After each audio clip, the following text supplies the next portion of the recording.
Good afternoon, everyone, and welcome to today's webinar. As many of you know, my name is Prue Klein, and I'm the Marketing Manager here at Wine Communicators of Australia.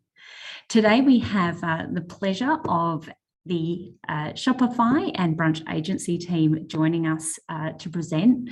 There's welcome Charlotte and Kip, co-founders of Brunch Agency, and Tristan Miller, who's the partner at Shopify. Together, they're going to have a bit of a chat about the key areas for driving DTC growth, such as what to consider when selling wine online and what does good look like. Common myths and misconceptions about selling wine online and how to optimize your website and leverage analytics to drive customer growth, loyalty, and retention. So lots for you guys to cover in an hour.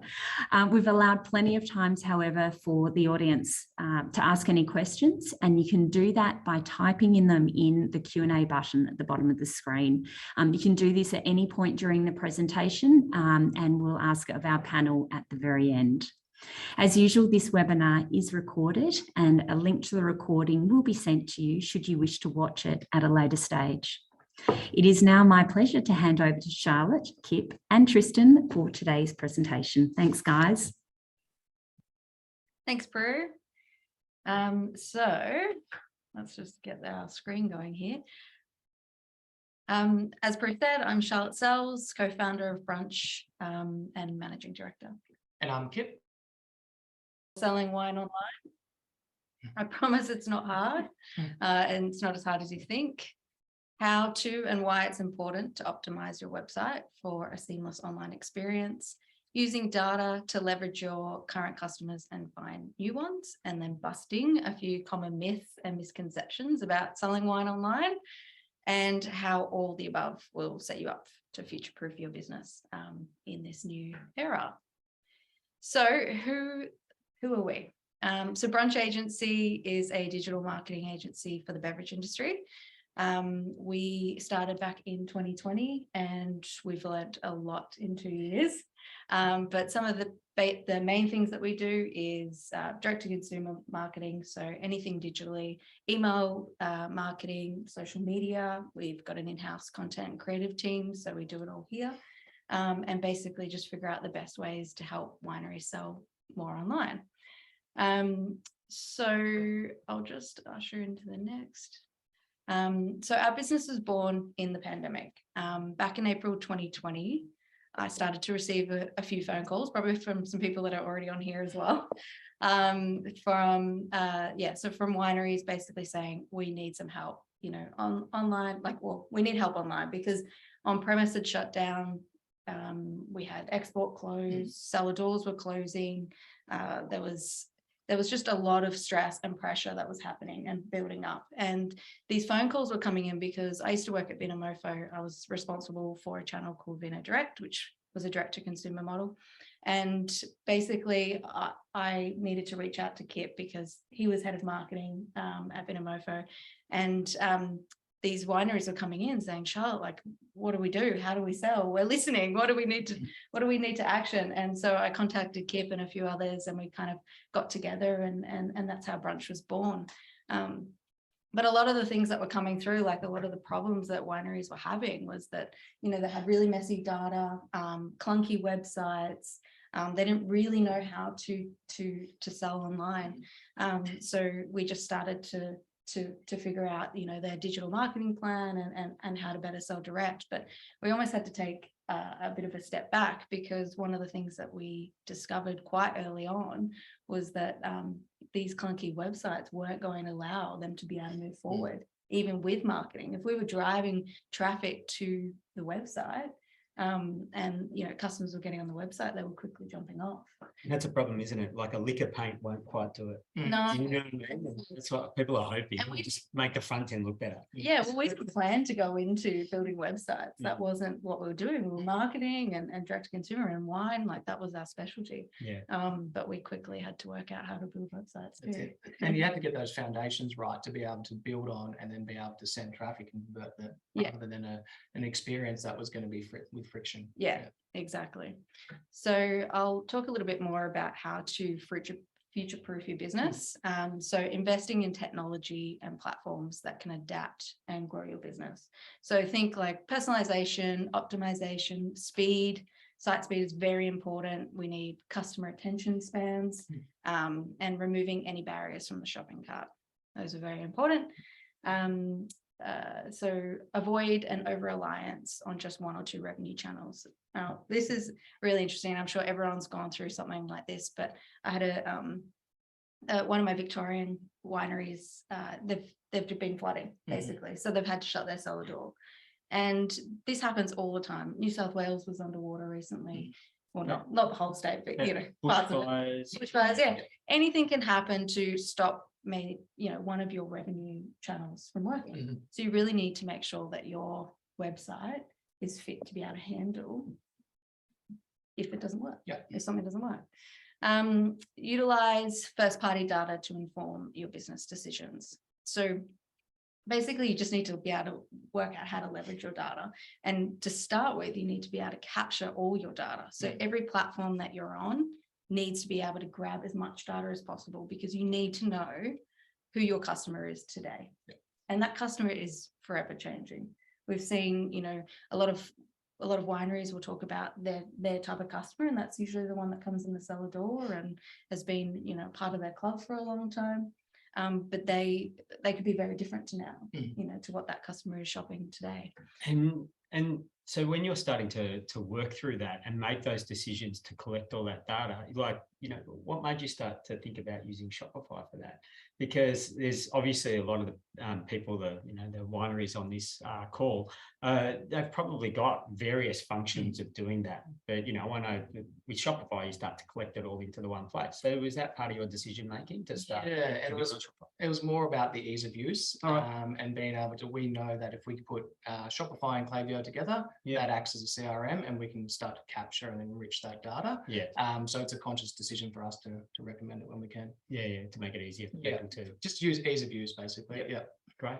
Yeah, because it's one thing for us to be able to build websites, but we need the winery to be able to know how to navigate that website when we hand over the keys. And harnessing automations to drive your online sales machine. So this is really important, because we know from my time working with wineries, you know that the winemaker is also the general manager, and the cellar door manager is often the one sending the emails in between, serving customers. So to be able to set up some automations to be able to make sure that life is a little bit more streamlined, so you're not giving yourself that extra job that you're thinking, I've already got so many jobs. If you can set up those automations, you need to lean into technology, because the automations today are streamlined and they just flow everything nicely. So that's a really important piece, but I'll let Kit talk a little bit more about that. Yes, I'll talk about growing and leveraging your database. So your email database or your phone database is by far one of your most valuable assets for your winery business. But you have to keep it healthy, and you have to constantly engage with it. So you can't let it lay dormant and just hope that it grows. You have to constantly and consistently be sending emails and engaging with your customers. But you also have to take every opportunity to grow that database as well, because there's going to be natural churn. There's going to be people unsubscribing, people leaving jobs, or people going to a better place sometimes. So you need to ensure that you're growing your database any chance you can. And a lot of that is there's different ways you can do it. On-site is probably the easiest and the most automated way of doing it. So ensuring that all the way through the checkout, the customers have an opportunity to add their email, because if you can grab it then you've kept that for life, basically, until they unsub. And then the other side, which we're sort of our bread and butter, is the paid media and the acquisition marketing, is utilizing paid media. So that can be Facebook, Instagram, Google Shopping, any of those main channels, to then go out and find new leads to then build up your list. And then just one of the big takeaways is not to sort of spray and pray and blast your email constantly, because that's a real surefire way of churning through your list. So making sure you're working towards having a real segmented database. And we tend to recommend Klaviyo, which is basically a a supercharged version of MailChimp, and that allows you to split your database up and serve messages based on customer purchase history, customer behavior, etc. Because we saw a lot of that, you know, when we first started, you know, there was only really one way for wineries to be able to try and sell booze at the time, because, you know, everything had shut down.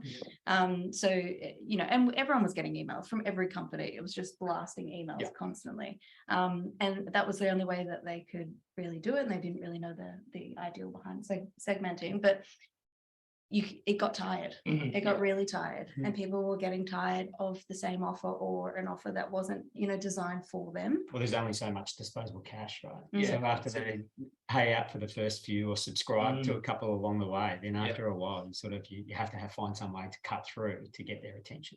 For sure.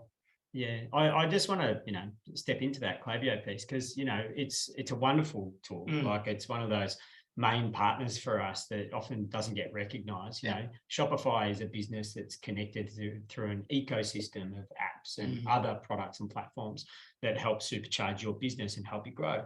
And we even invested in a few of those, including Klaviyo recently, put $100 million into that business, because we really believe in the synergies we have in helping merchants to continue growing their business. And this is an obvious application here, because I think every winery has a huge list, you know, of emails and free customers and people that have visited their cellar door. And it's, how do you really utilize that? Sometimes that data is kind of hard to access, but once you start to get it into the right place and start to utilize it correctly, then without spraying and praying, obviously, there is a way to cut it up properly.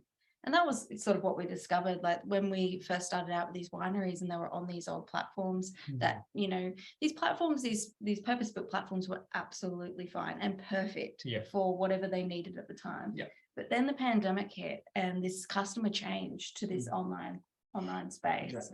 And they've kind of stuck that way. You know, of course, people are still going back to cellar door and you know, finding other ways to purchase their wine through restaurants or dens or whatever. But they are a different breed of person. You know, they expect, you've got to win them over in you know, 4 seconds now. They're shopping on their phone. They're doing it through social media.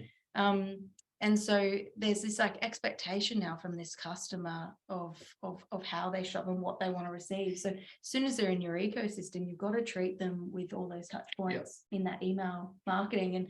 And these old platforms didn't necessarily have them set up the way that Klaviyo can, and give you that data, like I was talking about before, give you that data that you need to be able to target these people appropriately. Yeah, exactly.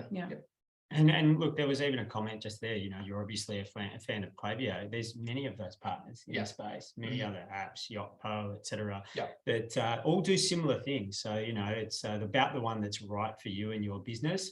But I'd like to add to that as well, because I think, you know, in this day and age of domestic travel, because no one can afford to fly anywhere anymore, not even for the summer holidays that are coming up, you're bound to get more and more local people come to your business, come to your cellar door just for an outing, just to get out of the city. And so there's a huge opportunity of growth just in this next 6 months even. So, you know, you've got to be prepared to capture that. Yeah, it's an exciting time. And I think people, you know, wineries probably get quite overwhelmed. Like I was saying before, there's, you know, plenty of jobs that everyone's doing. So it can be overwhelming. The unknown is overwhelming, but, you know, the pandemic's really pushed us into this place of the unknown, and we're trying to figure out, I think wineries are trying to figure out what it is that they need to be doing. And there's, you know, a lot of people, you know, on Shopify, a lot of companies on Shopify and progressing in this online digital world, but wineries are a little bit behind, some are.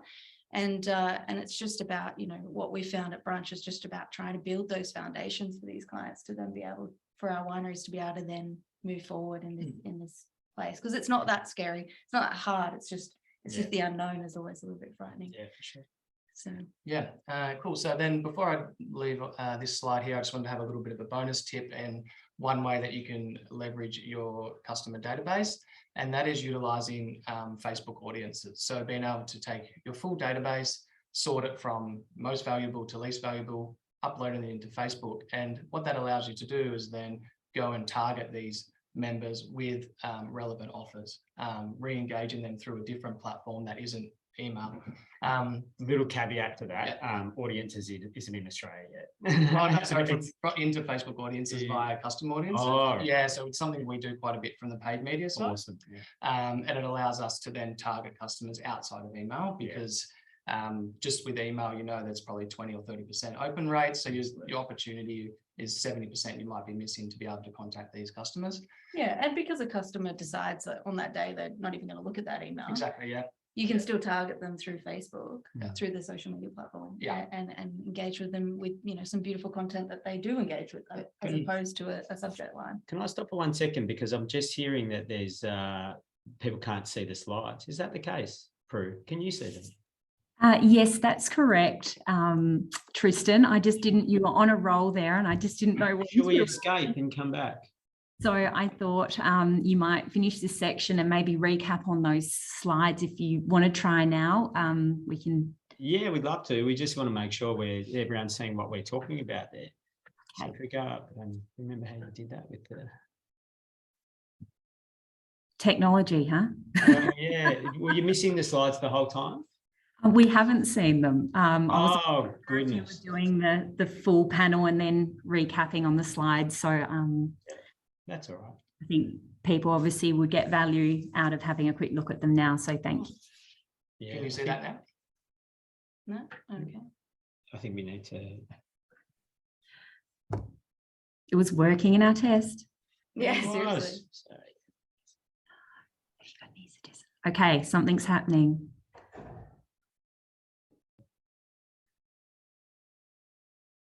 can you see them now? It's coming up, I think. Glad someone asked about these slides.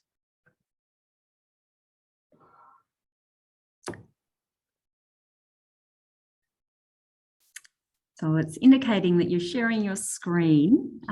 There's just no slides up there, Tristan. Wow. All right, we'll just Maybe you can keep chatting while maybe Tristan's just working through that. And Yeah, I'll figure that part out. Okay. So, growing and leveraging your database, you've covered a lot of that stuff. You covered the wine club. Yeah, so did we want to move on to the next one? Or Yeah, I think we can do that. Yeah. We'll come back to it. Oh, we're sharing a mouse. Okay, you should be able to see them now. we can see them. Oh, great. Great. I think you can see the whole slideshow though, is that correct? Yes. Okay, I'm just going to take it out one more Hang on. time. Oops. Share this. I'm glad to see that technology doesn't work for the best of them. I'm going to stop share one more time and reshare, and I'm pretty sure we're going to have the Fantastic. right one then. Yeah. Yeah.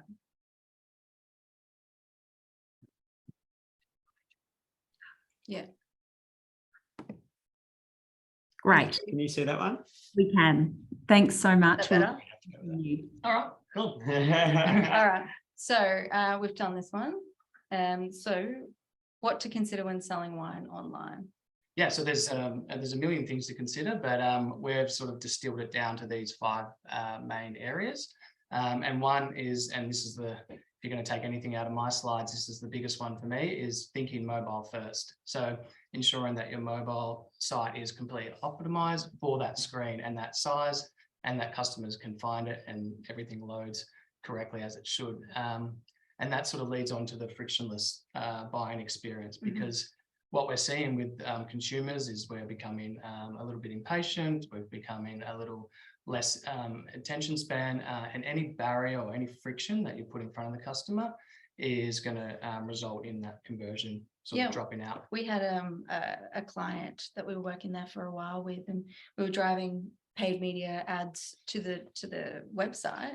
And one of the biggest problems we found is that people were just bouncing off, because when they would add something to their cart, the cart wouldn't actually show up. You'd have to go and try and navigate it, and you have to have the patience to do that, right? Yeah. And I think the patience pre-pandemic there was customers that had that patience, But now it's just like, oh, it's too hard. Yeah, and we're being spoiled with choice, Yeah. and there's so many other ways to buy. So we try to make sure that that buying experience is as seamless as possible throughout the whole journey. And that would lead on to site speed, which is probably one of your biggest killers when it comes to conversion. And this is especially relevant in regional areas where if your site's not loading, people get frustrated very quickly. Yeah. There's stats around, I think, with every additional second that it takes for your site to load, you're going to lose 5% conversion. So you can see how that starts to add up really quickly. And then ensuring your communication doesn't end at the purchase. This is about just making sure that you're constantly engaging with your customer, not just from product view to purchase, but even post-purchase. And what most importantly is the fulfillment of their product as well coming to their door. So we recommend apps. You could use the AusPost app, but then there's Ship It or Start Ship It, which allows you to constantly update your customer and give them some level of trust that the product's actually going to arrive. And then customer choice. This is something that's really relevant for wine clubs, but it's relevant for all store orders. But one of the big things and one of the main reasons we see customers churning is around the customer choice and flexibility with their wine club. So not being able to choose the wines that they want and then getting sick of those wines, not being able to change the frequency from 2 to 3 to 4 months are some of the biggest reasons that customers churn, because they end up getting too much wine that they're not wanting to drink, and rather than going through the process of trying to return or swap, then they just end up cancelling and churning. And we all know how important the wine club customer is, so that's a big one for us. And explain that, I know you're going to get into utilizing subscription apps and stuff like that, but like there are ways to do that, right? For sure, yeah. And instead of we try to recommend customers go on, or clients use a rolling club. Yeah. So rather than, you might see a lot of traditional wineries have, okay, 3 to 4 times a year, we're going to go and put through 2,000, 3,000 orders, which basically everyone, it's all hands on deck. We allow that to then be rolling depending on when you sign up, but also having the ability to go into a portal and say, okay, I want to skip this one, I'm in Europe this month, or I want to up my frequency or up my order for Christmas, for example. So giving that one-click option is really important. Yeah. And I think what we found on those purpose-built platforms is that was made quite difficult to do. Yeah, for sure. To log in, to navigate, to change, update. And that's not deliberate on their side. That may be just a lack of development over time. Is that right? So yeah, for sure. Like I said, they've served a purpose, absolutely. But just we don't have as much patience now. Yeah. So this is probably a great example to bring up. So Blue Pyrenees is a winery that we've worked with for around about 2 years now.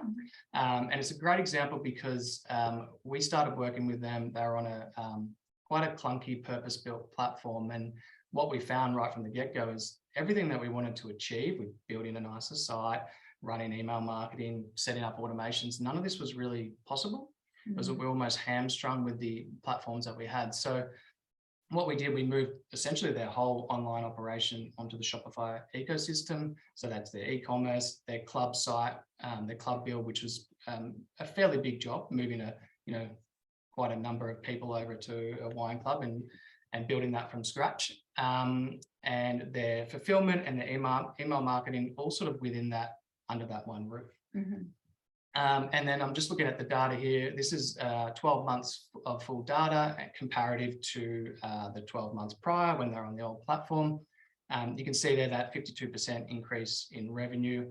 A lot of that was driven from just a much better conversion rate on site. So being able to drive traffic, there was a really seamless experience. The checkout and everything was best practice. So we're starting to get, it's pretty simple mathematics, more traffic to the site, better conversion rate is equaling more revenue. The 19% uplift in club revenue, this comes back to a lot of the flexibility available now. So we were able to, customers could pick and choose their wines. So then the basket size was going up. They could increase it with a click of the button from a frequency of 3 months to 2 months, or, they could double their order at Christmas. So that was a lot of on the back of just higher basket rates. And one of the main reasons we wanted to rebuild a bespoke club. I've got to say, subscriptions as such been a big blocker, Yeah. even for our business, even for Shopify. Yeah. In fact, we've re-engineered our entire checkout to allow for us to have a better connection with specifically the subscriptions apps that are out there, to create more flexibility, because it was a big blocker for everyone.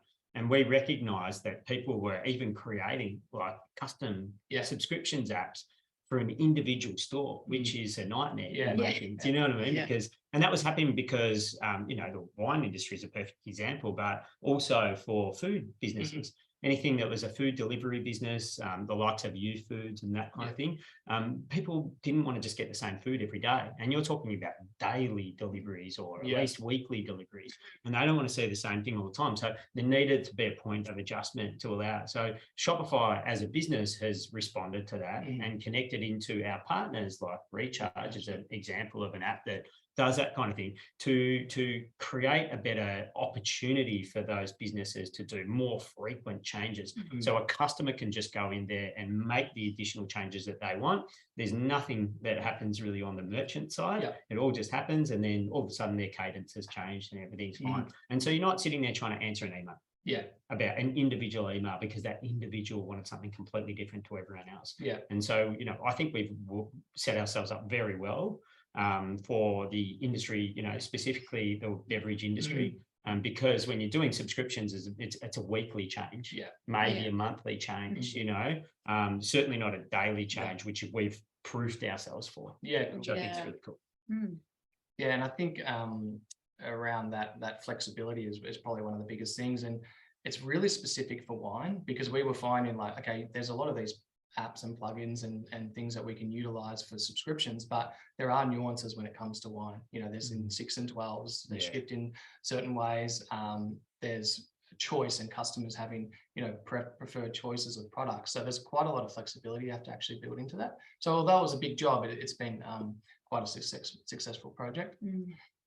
Just on the advertising spend, so this is something that we look at a lot from the marketing side of our business, whereas what we target is we want, for every dollar we spend on marketing, we want to get around $3 or $4 back in revenue in return. With this client, over the past 12 months, we've consistently hit that $7 mark, and a lot of that is improvements on the site and the site experience, and also working with the client for 12 months and starting to, you know, really understanding their customer. And then lastly is traffic. One of the big things we wanted to do is drive more traffic. So having an SEO optimized site, ensuring that the site was built to take additional traffic, then meant that we could bring more traffic in, convert at a higher percentage, and drive more revenue ultimately. And I think once again, like that 7-to-1 number, I mean, when at a retail level could you get that kind of change immediately? Exactly. Like you could spend locally on your media, you might run or participate realistically in a television campaign with your region. Hopefully there's a boost, but that all takes time to see and not response. Quantifiable. And and yet you can try all that, you know, online in different ways all the time, which I think is really powerful. Absolutely. This is over to me. Lovely. I just stopped for a second there. But yeah, I mean, I'm talking to this slide really because point of sale is something that we're getting into. We realistically have been developing lots of different tools, you know, I guess future-proofing our business too for the next pandemic maybe. But we recognise that people are, you know, wanting to not just get a better experience online, but create, you know, an aligned experience in retail stores. And I think that makes sense when you're talking about a cellar door. You know, we've recognised that, you know, some of our now new merchants, Accolade Wines is one that's recently migrated over to Shopify. And one of the great stories that came out of that was they had a lot of issues with their systems, you know, somewhat antiquated systems. And a lot of their staff members, in this case, you know, one of their cellar door attendees, the retail manager of that cellar door, you know, the time that was being spent on a daily basis to reconcile all of the, you know, the orders that they were getting in that day and sending that across through their old system to then get, reconciled overnight so that they could see where the data was coming from and what was happening. I mean, all of that, when they started to implement Shopify POS, which is our product, and we're really happy with the way that's rolling out, you know, they could do those orders on the screen at the seller door. They could collect some customer data as well about who has purchased that information, purchased that product. They could, you know, see where the stock has gone, and they could all that all happen instantaneously. So they could see that happening, you know, right when it was happening. And at the end of the day, that staff member didn't have more work to do. They could do the other jobs that they needed to do to wrap up, you know, work for the day, and they could go home on time, which is huge for any business, you know. And that's one of the things that we've noticed with a lot of the wineries we work with, you know, that there are some really old school systems that they're still working on, because a lot of their platforms aren't talking to each other. You know, seller door's not talking to warehouse isn't talking to online. Warehouse is still, you know, writing down on a piece of paper with a clipboard, you know, and that's not everyone. That's just an example, but it is really important that we start to move and lean into these platforms that are available, that are constantly updating and figuring out what it is that we need. And I really love that Shopify is leaning into the wine industry for that reason. And it's not just the wine industry. I'd like to point that out. You know what I mean? I think that there's, I think the last 2 years, everyone's recognised that their retail experience has, you know, gone in one direction and their online experience in another direction. So pulling that all back together and, you know, I think refreshing that retail experience, so it is an experience. It's not just go in and buy something and walk away. It is having an experience, because you can do that, go online, buy something and just have it delivered to you. So how do you make that store experience really, you know, memorable, you know? And beyond that, you know, being able to then pull all that data together, you know, we mentioned loyalty apps earlier. You know, you can connect a loyalty app to your pointer screen. You can actually start to save some credits for that person. What I think is that I think it's brilliant that most wineries have a very core devoted set of customers, almost the cult customers, you know what I mean? Where they're your advocates and they're the people who really care about you. So how are you rewarding them? When they do bring their friends out to your region and they come to your winery, how do you remember that and you reward them when they walk back in? And wineries are pretty good at that, and they do that well, just probably from memory, rather than actually having that data to track them. And I think in this day and age of first-party data, you know, everyone knows that there's been a reduction of the tagging of customers that float around the internet and how you track them. Without those cookies tracking people, you really need to take the time to start collecting more of that data. And at the very least, we've been talking to all retail customers, not just the wine industry, about collecting, you know, an email address if you can, a name, an email address, and a postcode. And if you start collecting a postcode, you can then decide when you're remarketing online where those people are. And you would say still, you know, for the retail industry, or by and large, that most retail groups, you know, 60-70% at least of their customers are coming into a store, not purchasing online. And so that's a huge group of people that you want to start drawing some data away from, so that you can create a better online marketing experience. For sure. Cool. Also for us, you know, we've been investing in social selling. You know, that's a cool tagline, I think, social selling. It means a lot of different things, actually. It's whether you're, you know, connecting your sales via a marketplace, another online marketplace, and obviously there's some significant ones for the, you know, the wine industry. But also, you know, everyone knows that they've got their customers, and their customers are probably following you on your Instagram account or Facebook or whatever it might be. They want to know what you're doing and how you're presenting your brand, because that's the way they want to engage with you. We're really lucky that we've got some really great connections to the YouTubes of the world and Instagram, and now TikTok as well. I still can't watch TikTok because I just get obsessed with it and I just can't do anything else. So I just don't look at it anymore, but I do look at the others. And I think the beauty of that, you know, our recent partnership with YouTube, actually, and if you click over on one more tag, it's such a simple integration that you can go in and create a campaign on YouTube and literally click in your dashboard to connect into your Shopify store to then pull in the products that you want to, you know, connect to. So if you're talking about it on video, or if you're rolling an ad of some description and you want people to click through from that video to purchase from your store, that is literally 1-2 click and they've purchased something. Yeah. So that's a pretty phenomenal addition for us, and we're super excited about where that's going to lead. That's very cool. Yeah, and then we want everyone to think about expanding internationally, because I think everyone believes it's possible. They're not sure how it's possible, but they think it's going to happen.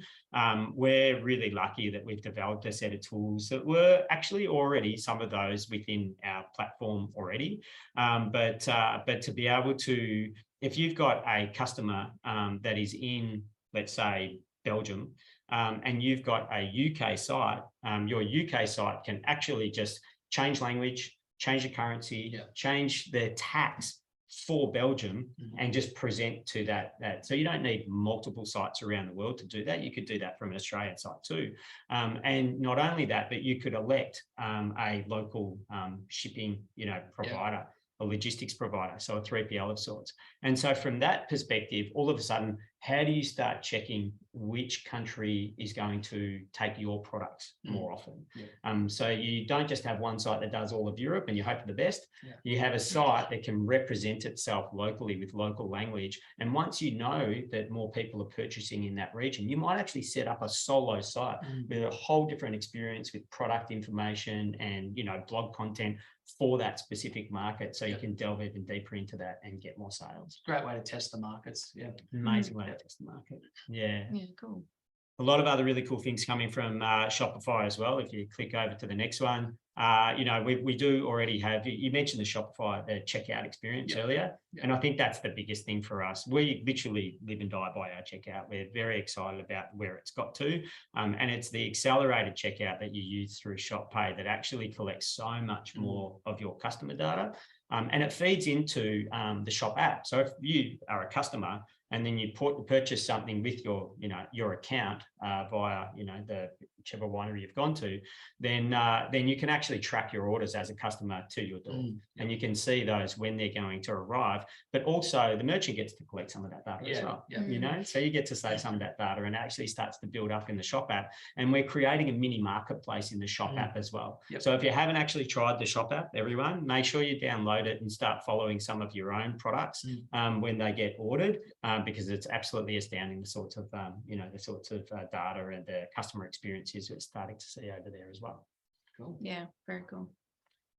And lastly, we've got lots of other stuff coming. It's really exciting though. We've actually just released B2B. You can set up a Shopify Plus store, only Shopify Plus, which is our top tier license. If you have a Shopify Plus store, then you can create a B2B experience. So, you might already have some distributors and you already have arrangements with them. But if you want to access more and make that easier for them to order on the fly without having to send you an order, you can start to automate a lot of those experiences. And it's not just a flat, boring, Excel style sort of store that they go to. They're going for that same customer experience that everyone else is having, and yet they get tiered pricing and different rates for delivery and volume discounts and all those sorts of things as well. Yeah, cool. That'd be a game changer. We're so excited about where that's leading to. That opens up a whole different opportunity for us. And we had a version of that before, but we've really, bedded that down now. It's really exciting to see where that's going.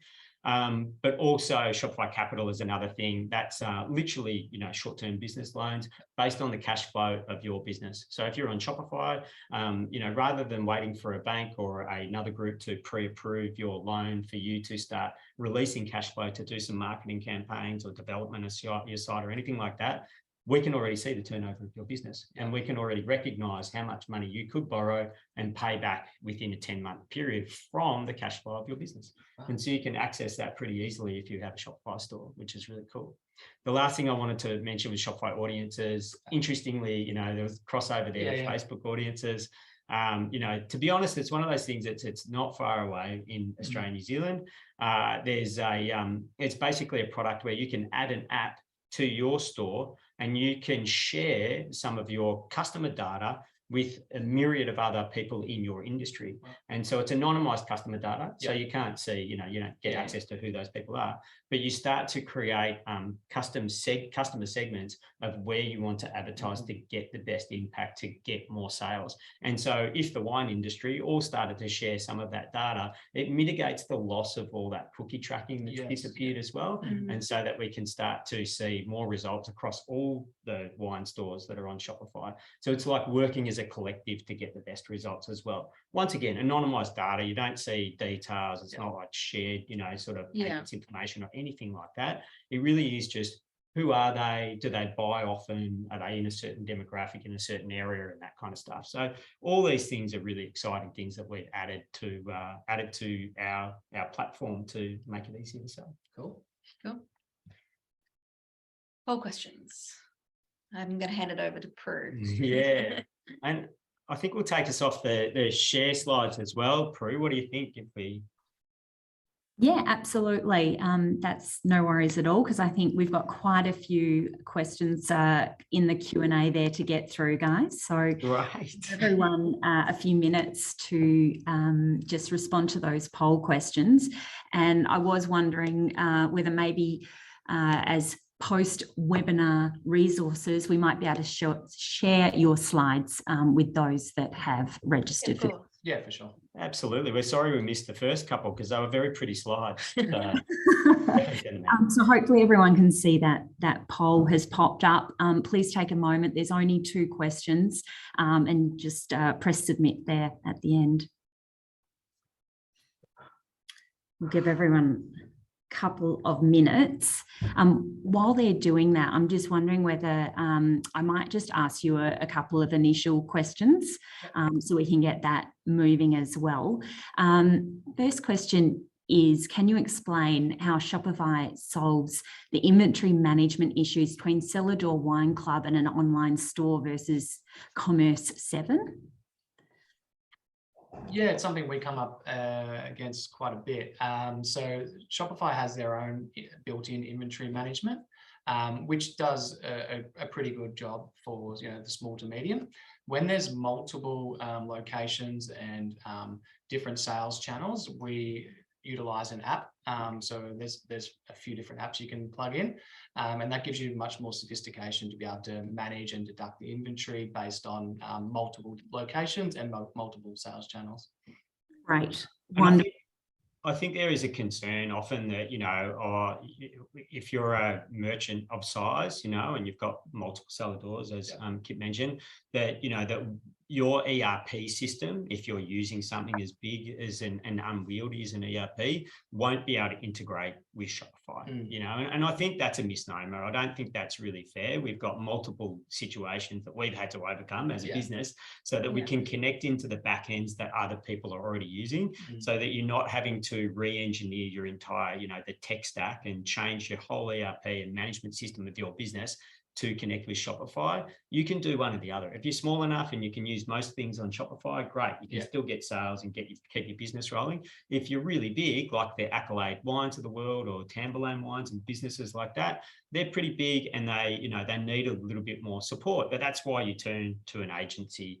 That's why you turn to our developer agencies or our, marketing agencies to understand what you need to get the outcomes that you're after. Right. And I guess also, most importantly, within their budget as well. Yeah, great. I might share the poll results with you guys now. So the first question was, what platform are you currently using for your e-commerce? Let's have a look. 32% Shopify, 27% WooCommerce, 12% Wine Direct. Trying to do it in order. 17% is other, Commerce 7%, and then Vin Creative 5%. I don't know if you want to comment on that before I give you the results of the second one. I'm so happy that so many already on Shopify. It's more surprise as well. Better results than I would have thought, for sure. Right. And then does your D2C business make up A, less than 5%, B 5 to 25% or C 25% plus. And D2C 38% said 25% plus. 5 to 25% was 45% of respondents, and then less than 5% was 17%. So an interesting mix there. Yeah, Really Sounds about right. Yeah. good results. Yeah, I think there's a huge opportunity there though, right? I mean, you know, at the end of the day, you know, whether you're on WooCommerce or another, you know, wine specific platform, you know, you're here listening to us because of the way we've been working to make a better experience for, you know, the wine industry. I wouldn't say what I think about WordPress, and I think it's, you know, a system where you can do a lot, if not anything. But it's one of those that there's a lot of connections going on to keep it live and keep it working. It is great if you've got, you know, you want to start reserving tables and all that sort of stuff and add that kind of functionality. But we already have a lot of those connectors as well to allow for that. Beyond that, I know, you know, that there's the other wine specific businesses, but as we've already said, you know, a lot of those businesses haven't had the funding that we've had over the last few years to keep on developing our tools to grow with the industry itself. So hopefully that gives reason to consider. The other thing I would add is when it comes to like WooCommerce, it's not as easy for our wine clients to be able to navigate. Yeah. They sort of just get it made and then whenever they need to change, kind of go back to whoever made it to get that sorted. Whereas whereas I found, like, you know, Shopify is a lot more easier to navigate just for any user. Great. Are you happy for us to move through to Q&A? Wonderful. We've got lots of questions. I'm going to do my best to get through as many as we can in the time we have left. So let's see how we go. With all the emails people receive these days, isn't there too much traffic in people's inboxes? I find the less we email customers, but the more personal we make it, the better response we receive. And I guess that's around, you know, that balance of frequency of comms. What are your thoughts? I think that's exactly it. It's a balance as well. So you don't want to be blasting them with a deal, you know, 3-4 times a month. But if you can intertwine content and stories about the winery and more of a personal touch to tell the story, you can sort of keep engaging the database without sort of just pushing deals in their face. So it's just about that balance, and it's about testing and learning as well. So looking at your data, seeing if you're getting bounces, seeing if you're getting unsubs, or how are your customers actually responding to your email comms to then determine how you actually the frequency of how you do it. Yeah, because I guess there's no magic number, is there? No, it's not. Yeah. On the audience and the product and the comms, it's a combination of all that. So that's great advice. Thank you. Next question. What kind of bistro and cellar door point of sale CRM systems work well with Shopify and Klaviyo? Yeah, so I think, well, Shopify POS is one of the best in that it integrates well with Shopify, but we've migrated sites with using Vend, works quite well, creating a connection with Vend. We've used Square in some instances. So it's just a matter, they're not native apps, but there's a way that you can create a connection between the two and ensuring that the data is actually pushing both ways. But yeah, outside of POS, we've utilized a few different ones. It's just about building that connection, which can be a bit bigger of a job to do. Yeah, absolutely. This is a fantastic question. What do you think are the 3 most valuable pieces of data to know about your customer?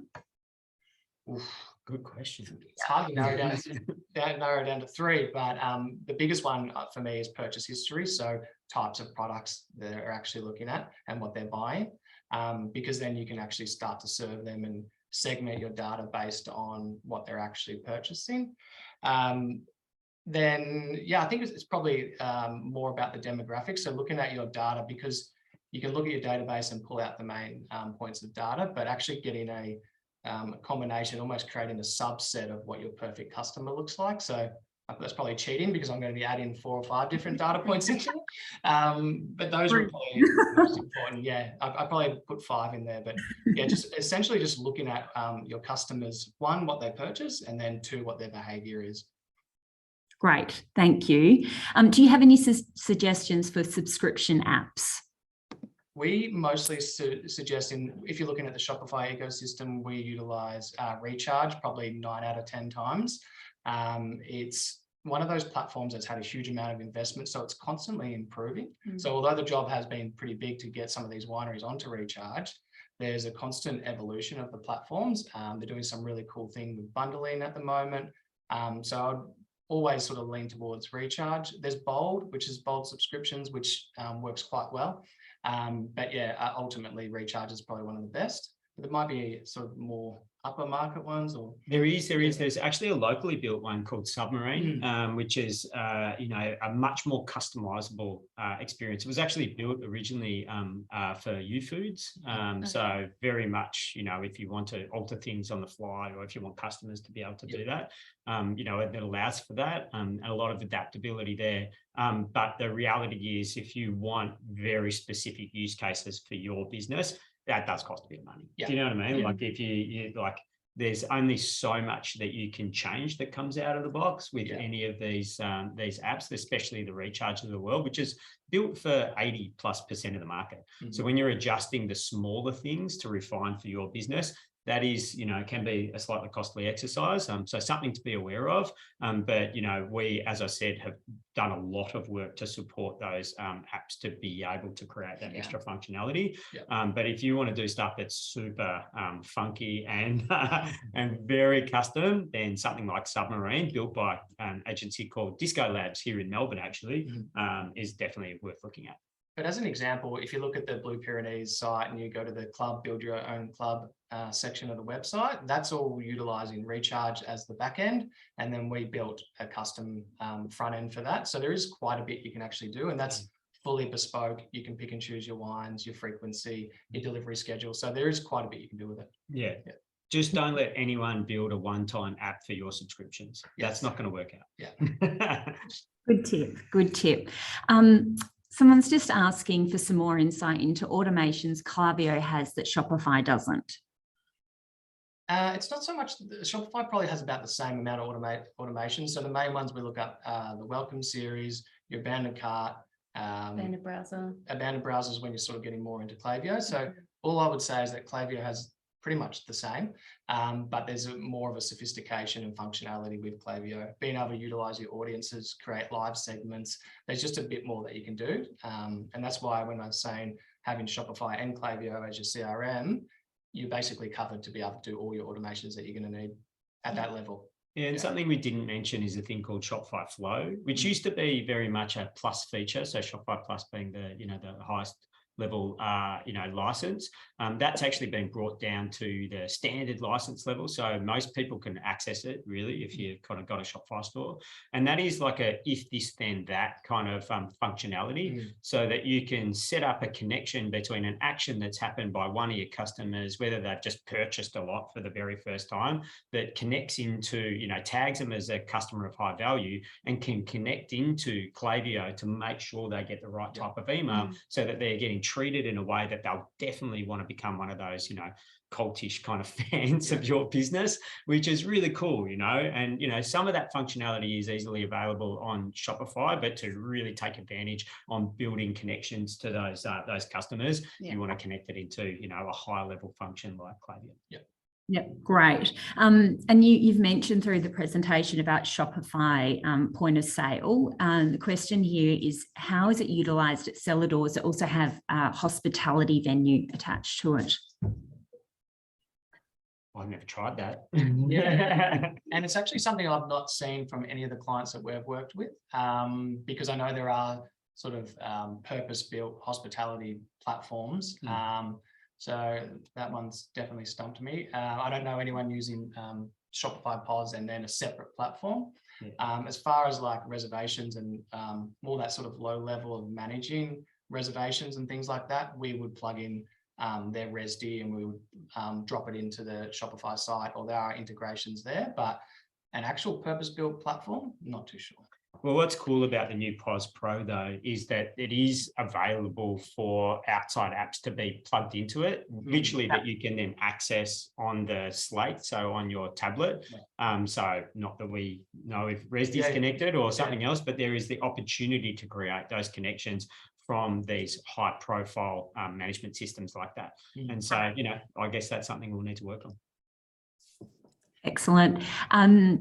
Question regarding membership plugins specifically for wine industry. The person's just keen to hear more about what's available, i.e. dealing with membership subscriptions in packs of 6 or 12, etc. So is that more about like actual wine clubs and yeah, also keen to hear more about membership plugins specifically for wine industry, i.e. dealing with membership / subscriptions in packs of 6, 12. Yeah, It's about recharge. Yeah, it's more about the recharge, and that's the platform that we use, or the plugin or the app that we use with Shopify, and that allows you to then manage in the back end, obviously all your customer details, their credit card information, all that sort of stuff. Then there's shipping frequency. So although the customer can do it on their end, as in within their account, also the winery can go in and make those changes if someone, for example, calls up and wants to skip their subscription. So all that functionality and that flexibility is actually available within the platform, sort of out of the box. Yeah, great. This person's from Pizzini Wines, and they're wanting to know what platform the Blue Pyrenees moved to. They think that the website and club structure looks really great, and they're in discussion with Wine M8. All right. Yeah. So we moved them from a platform based in the US called Blackbox, and we moved them completely over to Shopify. So we built everything within Shopify. The club is bespoke, as in we built it. And then we plugged in recharge for their subscriptions, but everything's built within the Shopify ecosystem. Yeah. Okay. Great. That someone was surfing the Blue Pyrenees website as we were talking, having that experience. That's right. Yeah. There's been a few questions around Facebook and privacy issues, etc. This particular question is asking, do you trust the likes of Facebook?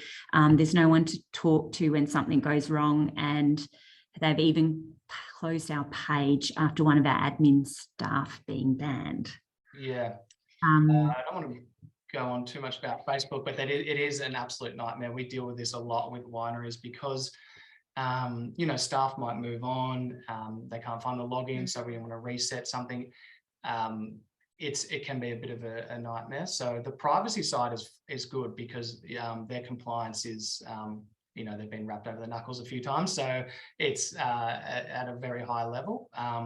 But yeah, I understand getting support is, even for us, and we work across, you know, multiple wineries and other beverage clients, getting support from Facebook can be very difficult. Yeah, we've got a couple of clients at the moment who are locked out of Facebook, just from some staff moving on. It's just a matter of volume. You think about how many businesses there are, and it's just it's a matter of them being overly cautious because of history. So it makes it a lot harder for people to be able to get their page. So we trust them, but it is, I understand the pain points there. Absolutely. You mentioned on your last slide about Shopify B2B, and someone's just asking if there's a timeline as to when that will be available. Just released, actually, only in about 5 weeks ago. Yeah, so between the time that we booked in doing this event and the time that we're doing the event, it's been released to market. It was actually a long time in the making, but you can create either, if you're on Shopify Plus, I must admit it's the highest license, but you know, it's also not overly expensive, and you can set yourself up to have either a blended store, a store that has a login, so a customer could go in and, you know, purchase multiple products as a business, or, you know, can represent to regular customers as well, to the public, or you can create a very specific B2B store. So that is available. We'd love to talk to people about it. If anyone wants to reach out to us or to the brunch agency, we'd love to have a chat. Wonderful. And another question in relation to when the combined discount feature will be released in Australia for Shopify. Yeah, bundles is something that we've been working on for a long time. Yeah. And I wouldn't want to put a timeline on anything being released. We have had a huge flurry of wonderful additions and products being released over the last, just 6 months. But yeah, I know that stuff's all in the works. I don't want to put a date on it. I'm sorry. But once again, if you need some help with bundling or anything like that, you reach out to Brunch Agency and they can help you with it. And can you utilize an app for that? You can. Yeah. To get around it. Yeah, there's a few different apps for that, but there's not specific products. I mean, we do have some things that you can do with scripts, which once again, you need some extra access to start to code that stuff in, but to make super simple bundling, like that's actually why we rebuilt our entire checkout to make that easier. Yeah. Okay, great. We've only got a couple of minutes to go, so I'm just going to try and whiz through a couple more questions that are in here. Does Wine Direct connect to Shopify for an advanced shop system? Question mark. I don't think Not so. that I know of. Yeah. We've asked that question a few times because that is a great solution if you don't want to migrate all your customer data and you wanted a front-end shopping experience, but unfortunately not. Yeah, and a similar question in relation to Commerce 7. No, Not that we're aware of. no. I think it would be possible, but it would take a lot of work, and I don't think it'd be a seamless experience anyway. Yeah. Here's a more generic question. What is your opinion on timing for social media posts and how effective your views can be? Well, the landscape of social media has changed dramatically, just in even the last few months. Yeah. So it's all about reels at the moment. So video content is the most important thing. And when you time that, I mean, Instagram gives you all that kind of data that you need. It's really, it's one of those test and learns. So it's actually specific to every client's so different. Yeah. But as far as Charlotte mentioned about video, like we've actually changed the way that we run our agency from the creative side because it's all about video now. So we used to do, 12 static posts a month. That was what we thought was our marketing plan. That's what our strategy, and that's what we focused on. But now we just sort of stick to about 4 to 6 reels and high quality reels. It's all about high quality content. Again, that's that customer that's changed now, and we're just trying to engage them. We've got 4 seconds to do it. So yeah, absolutely. Well, guys, we're going to have to wrap it up for today, but really appreciate your time. Do you have a slide with your contact details there? Oh, I think I do actually. Yeah. I'd like to mention as well before everyone leaves, we do, thanks for having us, by the way, and just really excited to be able to talk to all of your members at Wine Communicators. We do have a great trial, which I know that you're going to send out through with your sort of follow-up emails. Of Shopify free for 60 days. So a trial offer, which is great. Don't feel like you have to do everything yourself. Certainly feel like you can reach out to, the Brunch Agency to get some guidance if you need it. Also, we're doing a couple of meetups. If you're in the Adelaide region, we're going to do the McLaren Vale and the Barossa on the 18th and 19th of October. So we're going to do a couple of meetups in those areas. We're going to come along to those. Yeah, right. So a couple of events where we can get people together and do a workshop. So that's coming up. Love to hear from people coming along. We'll have some merchants along there as well to tell them about their experiences. And if anyone's question didn't get answered, and it's to us, there are emails. So hang on, I'll share them. So please just send an email through, call me, text me, Facebook me.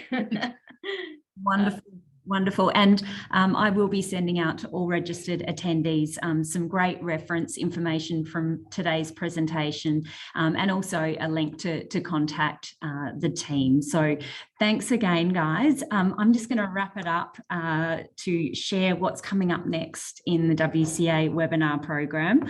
On Tuesday, 11th of October, we've got the team from Denominations presenting on Drinks for Good.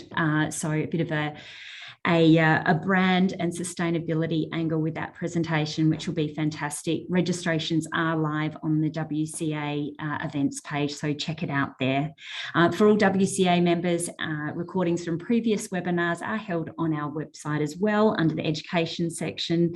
And if you have any suggestions for webinar topics you would like to hear more about in our program, please don't hesitate to email me directly at wca@winecommunicators.com.au.